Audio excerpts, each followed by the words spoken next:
Hello students. आपको याद होगा 2019, 20 और 21 का वो भयानक मंजर जब कोविड 19 की वजह से इंडिया के अंदर में बहुत सारी डेथ हुई।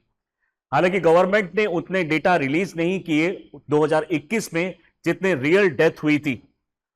रियलिटी में जो अभी फिलहाल जो रिसेंट रिपोर्ट आई है, जो civil registration system registrar general of India के थ्रू रिलीज की जाती है, उस डेटा में यह बताया गया है कि जो कोविड 19 के जो केसेस थे जितने गवर्नमेंट ने उस टाइम पे रिलीज किए थे, लगभग 5 लाख, वो एक्चुअली में उससे कई गुना ज्यादा थे।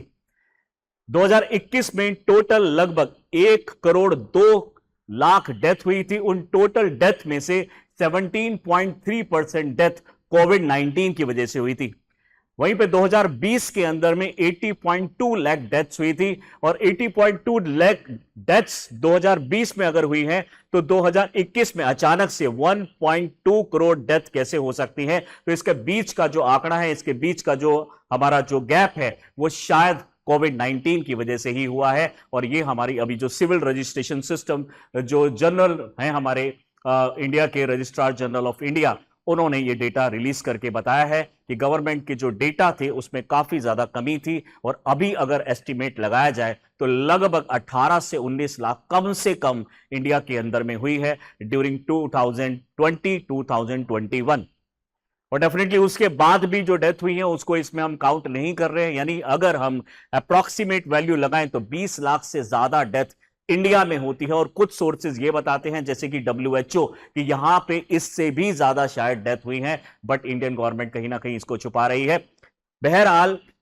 ये 2019, 20 और 21 का मंजर था, लेकिन अब ऐसा लग रहा है कि शायद ये कोविड 19 की लहर दोबारा से लौट आ रही है, क्योंकि अभी रिसेंटली साउथ इंडिया की कुछ स्टेट्स के अंदर में हमें इसमें केसेस दिखाई दिए हैं, और 7,000 से ज्यादा केसेस अभी तक आ चुके हैं, जिसमें अभी कल ही यहां पे 6 डेथ भी हमने रजिस्टर की है। तो डेफिनेटली दोबारा से ऐसा कुछ ना हो जाए, इस वजह से गवर्नमेंट ऑफ इंडिया पहले से ही अलर्ट हो गई है। उन्होंने एडवाइजरीज भी जारी कर दी है, और ICMR ने भी अपनी एडवाइजरीज जारी करते हुए बोला है कि आप लोगों को दोबारा से मास्क पहनना और ये सब चीज दोबारा से स्टार्ट करना पड़ेगा। अदरवाइज ये सिस्टम अगर ऐसा ही दोबारा से अगर रिपीट किया तो डेफिनेटली बहुत भयानक मंजर होगा, क्योंकि इस टाइम पे कोविड 19 का जो स्ट्रेन है, यानी जो वायरस का जो DNA है, वो इतना म्यूटेट कर चुका है कि शायद उसकी वैक्सीन बनना भी इम्पॉसिबल हो जाए।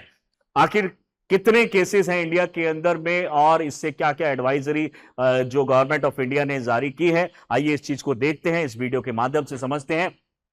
तो Covid 19 active cases in India 7,000 से ज्यादा हो चुके हैं, और जिस टाइम पे अभी मैं बात कर रहा हूं ये 7,100 केसेस इस टाइम पे हो चुके हैं। और इसके अंदर में महाराष्ट्र के अंदर में 6 डेथ भी देखने को मिल रही है। 107 इन्फेक्शियस भी यहाँ पे इन्फेक्शन वाले जो पेशेंट है वो भी आए हैं, और शायद इनको भी शायद कोविड 19 हो सकता है। तो गवर्नमेंट ऑफ इंडिया की तरफ से एक अलर्ट है कि आप लोगों को अभी दोबारा से मास्क पहनना स्टार्ट करना पड़ेगा, भीड़ वाली जगह से थोड़ा दूर रहना पड़ेगा, जिम और इस तरह नर्सरी जो सेंटर्स होते हैं वहां पे आपको थोड़ा सा अवॉइड करना चाहिए, ताकि इस तरह के जो इन्फेक्शन जो कॉन्टिग्यूस होते हैं उनसे बचा जा सके।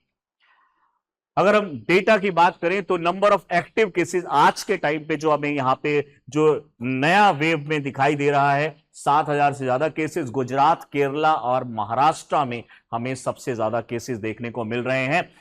अगर डेटा की बात करें तो 22 मई में सिर्फ 257 ही पेशेंट थे, वहीं पे एक महीने से पहले ही यहां पे जून 11 तक 7,000 से ज्यादा केसेस देखने को मिल रहे हैं। एक बहुत ही डराने वाली फिगर हमारे सामने आ रही है। क्या वेव दोबारा आ रही है, इसको हमें यहां पे सोचना पड़ेगा, और बहुत ही सीरियसली इस बार हमें इसको लेना पड़ेगा। एटलीस्ट 6 कोविड रिलेटेड डेथ यहां पे रजिस्टर की गई है पिछले 24 घंटे के अंदर अंदर, जिसमें से 3 केरला से हैं, 2 कर्नाटका से हैं, और एक है केरला दोबारा से यहाँ पे केरला में दोबारा यहाँ पे देखने को मिला है। और डेफिनेटली ये एक बहुत ही ऐसी कंडीशन आ गई है जिसमें एग्जैक्टली अब क्या हो रहा है, क्या करना है, जो गवर्नमेंट के सामने अभी क्लियर नहीं है पिक्चर। बट क्या यहां पे अभी हमें एक तरीके से बैन लगाने होंगे चीजों के ऊपर में, या फिर एक तरीके से यहाँ पे रेस्ट्रिक्शंस को क्या करना चाहिए, कैसी रेस्ट्रिक्शंस यहाँ पे डालनी चाहिए, वो गवर्नमेंट ऑफ इंडिया अभी इस पे प्लान कर रही है। ऐसा ना हो कि दोबारा से ही यहाँ पे हमारा पूर्ण विराम लग जाए, यानी दोबारा से हमारी जो एक्टिविटीज हैं जो पहले होती थी और बीच में कोविड के 19 के टाइम पे रोक दी गई थी,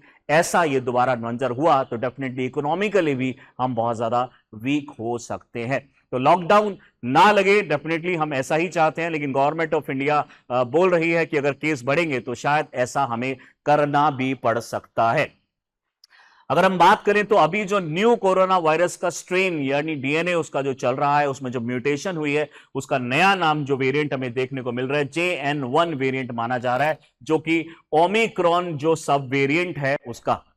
यानी ओमिक्रॉन का सब वेरिएंट है ये JN1 वेरिएंट कोविड-19 का। और डेफिनेटली ये पिछले वाले कोविड-19 से उतना अभी इतना लीथल साबित तो नहीं हुआ है, लेकिन ये डिफरेंट टाइप का स्ट्रेन है, इसके लिए वैक्सीन बनाना और ये सब डेवलप करना इतना आसान नहीं होगा। It is being closely watch due to the additional mutation, इसमें हो गई है स्पाइक्स प्रोटीन जो है इस वक्त ये ज्यादा बना रहे हैं। आपको मैं बता दूं, इस तरह के जो वायरसेस होते हैं, जब भी आपने वायरस का फोटो देखा होगा तो वायरस के फोटो के अंदर में जनरली हम लोग इस तरह के जो स्पाइक्स और स्ट्राइक्स इसमें दिखाते हैं, ये इसके हाथ है एक तरीके से, जितने ज्यादा इसके हाथ होंगे, जितने ज्यादा स्पाइक्स होंगे, उतना क्लोजली ये सेल के पास जा सकता है, उसको होल्ड कर सकता है और अपना डीएनए जो है वो ट्रांसफर कर सकता है। यानी कि जो mRNA वैक्सीन बनाई गई थी जिसमें स्पेशली हमने टारगेट किया था इन्हीं स्पाइक्स को तोड़ने का, अब अगर इसने इसको स्ट्रांग बना लिया है तो हो सकता है कि mRNA वैक्सीन भी इस पे काम ना कर पाए। तो डेफिनेटली इसके अंदर में अगर हम देखेंगे तो आज के टाइम पे जो JN1 की वजह से जो सिम्टम्स देखने को मिल रहे हैं, वायरस की वजह से जो सिम्टम देखने को मिल रहे हैं, फीवर हो रहा है, कफ हो रहा है, सोर थ्रोट हो रहा है, यहाँ पे नोज ब्लॉक हो जाती है, यहाँ पे फटीगनेस, हेडेक और मसल एक, बॉडी एक पेशेंट में देखने को मिल रहा है इन द सिम्टम्स। अगर हम बात करें why Mumbai and Pune are facing spikes in कोविड-19 केसेस, तो मुंबई का और यहां पे पर्टिकुलर पुणे में यानी महाराष्ट्र के अंदर ऐसे ज्यादा केसेस के देखने को क्यों मिल रहे हैं, इसका क्या कारण हो सकता है? सबसे पहला है यहां पे वेनिंग इम्यूनिटी यहां पे लोगों की डेवलप हो गई है। तो most people receive there last booster dose, जिन्होंने जो बूस्टर डोज थी, बहुत लेट बूस्टर डोज ली है, उनके अंदर में अभी तक इतनी इम्यूनिटी नहीं आई है कि वो नेक्स्ट जो वेरिएंट JN1 है उससे फाइट कर सकें। तो डेफिनेटली जिन्होंने कोविड की वैक्सीन लगाने के बाद में बूस्टर इमीडिएटली ले लिया था तो उनके अंदर में इम्यूनिटी फिर भी रहेगी, लेकिन जिन्होंने बहुत डिले कर दिया था बूस्टर लेने में तो डेफिनेटली वहां पे ज्यादा केसेस देखने को मिल रहे हैं। दूसरी बात है reduce question and the lakhs behaviour, यानी यहाँ पे जो लोग हैं एकदम से जैसे ही कोविड-19 की जो रेस्ट्रिक्शन खत्म की गई थी, लोगों ने एकदम से सारे मास्क उतार दिए, ओपन में ये पार्टीज करने लगे, ओपन में हमारे यहाँ पे मीटिंग्स होने लगी, यानी एक तरीके से भीड़ और ये सब चीजें स्टार्ट कर दी। और अगर हम रिसेंटली देखेंगे तो कुंभ जैसे जो एक्टिविटीज हुई हैं और भी हमारे जो बहुत सारे एक्टिविटीज जिसमें बहुत बड़े लेवल पे गैदरिंग होती है, उनको भी एक तरीके से प्रोत्साहित किया गया था, इंकरेज किया गया था, ज्यादा लोग वहां पे मिले थे, जो चांसेस है कि शायद वहां से भी कुछ ट्रेन पहुंचे हों। नेक्स्ट बात करें तो जब भी मॉनसून सीजन आता है तब वायरल डिसीजेज बढ़ जाती हैं, तो इसका यह भी कारण हो सकता है कि बढ़ते जो अभी मॉनसून आ रहा है तो उसमें शायद केसेस बढ़ जाए, उसके बाद शायद हो सकता है कम हो, लेकिन नहीं, अगर कम नहीं हुए तो डेफिनेटली प्रॉब्लम बढ़ सकती है। फेस्टिवल, वेडिंग और मास गैदरिंग का अभी सीजन स्टार्ट हो गया है, शादियां हो रही हैं, पार्टीज हो रही हैं, तो डेफिनेटली यहाँ पे ये केसेस बढ़ जाते हैं। लोग जो जिम में जाते हैं वहां भी बहुत अच्छी खासी गैदरिंग होती है, तो डेफिनेटली ऐसे केसेस में अभी हमें इन चीजों को थोड़ा अवॉइड करना ज्यादा बेटर रहता है, मास्क पहना ज्यादा बेटर रहेगा। So it is important to note that while cases are rising, the National Institute of virology, जो वायरोलॉजी का मतलब है जो वायरस के ऊपर स्टडी करते हैं, virology in Pune has confirmed that the circulating strain is generally mild, फिलहाल के लिए माइल्ड है, लेकिन ये कब डेंजरस हो जाए उसकी बात कही नहीं जा सकती है। However authorities are urging cautious and specially for vulnerable groups जैसे कि बूढ़े लोग हैं उनको यहां पे बचाना बहुत जरूरी है, बहुत छोटे जो बच्चे हैं उनको भी बचाना बहुत ज्यादा जरूरी है, as they are more vulnerable as compare to the adults and they can easily become sick because of this कोविड-19। Hospital are monitoring the situation, इनके पास कोई दूसरा पेशेंट भी अगर आता है तो उसका कोविड टेस्ट भी वहां पे किया जा रहा है, और कोविड टेस्ट में पॉजिटिव होने के बाद उस पर्टिकुलर पेशेंट को अलग तरीके से ट्रीट किया जाता है, अलग रीजन में उसको रखा जाता है। तो इस तरह के प्रिकॉशंस अभी गवर्नमेंट ऑफ इंडिया ले रही है, हमारे हॉस्पिटल्स ले रहे हैं, और आईसीएमआर की जो गाइडलाइंस रूल्स एंड रेगुलेशंस है डेफिनेटली उसको फॉलो भी किया जा रहा है।